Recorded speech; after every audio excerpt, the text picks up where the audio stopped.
আজকে আমরা আলোচনা করব যে মোবাইলের টেস্ট পয়েন্টে ভোল্টেজ কিভাবে আপনারা মাপবেন বা টেস্ট পয়েন্ট কোনগুলো এবং কোন টেস্ট পয়েন্টে কত কি ভোল্টেজ আমরা পাই।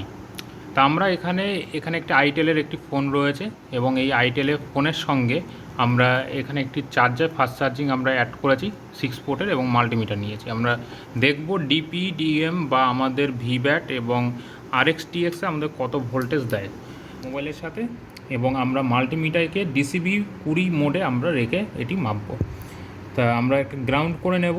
আমরা মাল্টিমিটার যে কালো এবং লাল প্রপ রয়েছে, কালো তারটিকে আমরা গ্রাউন্ড করব এবং লাল প্রপ দিয়ে আমরা ভিব্যাটে আমরা টাচ করব। দেখব মাল্টিমিটারে 4.1 ভোল্টেজ শো করেছে।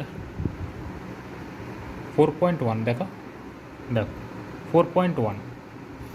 এবার আমরা দেখব এনটিসি পিনে আমাদের 1.7 ভোল্টেজ, এই যে 1.7 ভোল্টেজ।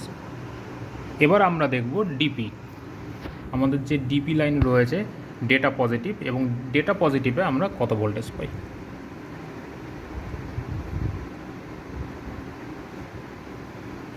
ডিপিতে দেখো এখন পর্যন্ত কোনো অ্যাক্টিভ ভোল্টেজ নেই। আবার ডিএমে কোনো রকম অ্যাক্টিভ ভোল্টেজ নেই। এবার আমরা দেখব ভিবাসে 5.2 বা 5.0 ভোল্টেজ। এখন আমরা দেখব আরএক্স রিসিভ 2.5 থেকে 2.7 ভোল্টেজ। টিএক্সও সেম 2.5 থেকে 2.7 বা 2.8।